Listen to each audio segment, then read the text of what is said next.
পঞ্চায়েত জিন্দাবাদ বল।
জায়গায় পরিদর্শন করলেন, সঙ্গে পুলিশ আধিকারিকরা ছিল, এসডিও ছিল, কি মূল বিষয় একটু যদি? ইনসিকিউর রয়েছে। আমি এখানে ভিডিও নিয়ে এসেছি, পুরো এখানে পাঁচিল দেখুন, আমার হাইটের পাঁচিল, আমি এক্ষুনি যেতে পারবো, আমার হাইটও হবে না। এইখান দিয়ে যাচ্ছে, এখানে পুরো পাঁচিলটা খালি, এই যে দেখুন স্ট্রং রুমের এদিকে এদিকটা পাঁচিল দেখুন, কিচ্ছু নেই, বাঁশ দেওয়া আছে যাতে লোক খুব তাড়াতাড়ি উঠতে পারে ওখানে। এবং সামনেই স্ট্রং রুমের পাশেই এখানে 8 জন ফায়ার সার্ভিসকে ডিপ্লয় করা হয়েছে। ওয়াই বেঙ্গল পুলিশ থাকবে, কেন থাকবে? স্ট্রং রুমে কাউকে ঢুকতে দেওয়া হচ্ছে না, মানে সেই বজ্র আটনি ফসকা গেরোর মতো, ওদিক দিয়ে কেউ ঢুকতে পারছে না, এদিক দিয়ে ফায়ার সার্ভিসে দেখে দিচ্ছে কেন? দেখতে গেছিলাম, সারপ্রাইজ ভিজিটের জন্য গেছিলাম কাউকে না বলে। আমি গিয়ে দেখলাম এই দিকের বিল্ডিংয়ের যে কটা 5টা এসি রয়েছে স্ট্রং রুম, তার এই দিকের সাইডটা পুরো খালি, কোনো ফোর্স নেই, কোনো সিসিটিভি ক্যামেরা নেই। এবং আমার সঙ্গে এখানের এসডিপিও ছিলেন, আমার সঙ্গে দেখাচ্ছিলেন এবং ওনাকেও কনভিন্স করিয়েছি।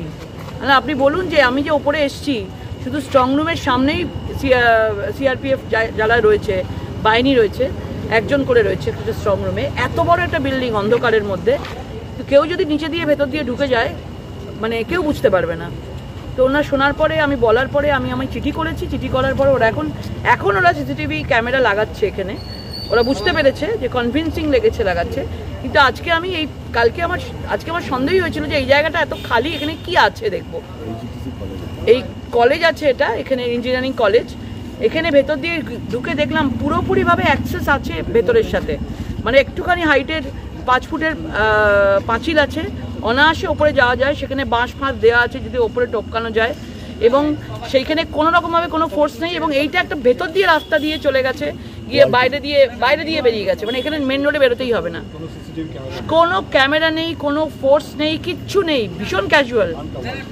সেই জন্য আপনাদেরকে সকলকে বলবো, আমরা নিজেরা, এসিপি এসছেন, আমি কথা বলবো, যদি এটা না ঠিক করে ওরা, তাহলে কিন্তু সারা রাত বলুন 4 তারিখ অবধি এখানেই আমরা বসে থাকবো। তাহলে কি আপনি বলছেন যে যেখানে স্ট্রং রুম করা হয়েছে স্ট্রং রুম সুরক্ষিত নয়? স্ট্রং রুমের বাইরেটাই রয়েছে, কিন্তু স্ট্রং রুমের আশেপাশের জায়গাগুলো একদমই সুরক্ষিত নয়, ভীষণভাবে ওরা খোলামেলা করে রেখেছে, অ্যাক্সেস পুরোভাবেই রেখে দিয়েছে, পুরো কাভার্ড করেনি, পুরো আনকাভার্ড আছে পুরো জিনিসটা।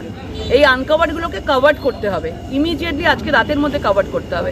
যতক্ষণ না এইগুলো কাভার্ড করবে আমরা এখানে থাকবো, কারণ আমাদের কাছে শুনছি অনেক উল্টোপাল্টা লোক আশেপাশের ইঞ্জিনিয়ারিং কলেজ বলুন সকাল বিকেল এদিকে দিয়ে যাচ্ছে, শোনা যাচ্ছে। আমি অনেক খবর পেয়েছি এবং সেই জন্য আমি খবর পেয়েই কিন্তু আমি এখানে এসেছি। স্ট্রং রুমে জানলা ফাংলা কি সব সিল করা আছে মনে হচ্ছে? সিল করা আমি দেখেছি, প্রত্যেকদিন আসতে হবে আমাকে স্ট্রং রুমে, আমি আজকে বুঝে গেছি যে এখানে প্রতিদিন দেখতে হবে এদেরকে, কোনোভাবে এদেরকে লুজ ছাড়া যাবে না। কিন্তু আশেপাশে যে পুরো খুলে রেখেছে ওরা, অ্যাক্সেস দিয়ে রেখেছে এটা কেন থাকবে? আমার ঘরের মধ্যে স্ট্রং রুম আছে, কিন্তু স্ট্রং রুমে যাতায়াতের রাস্তাগুলো এতগুলো কেন? উনি বলছেন একটা এন্ট্রি আছে, আমি তো এদিক দিয়ে গিয়ে প্রায় কাছাকাছি এন্ট্রি নিয়ে ফেলেছিলাম।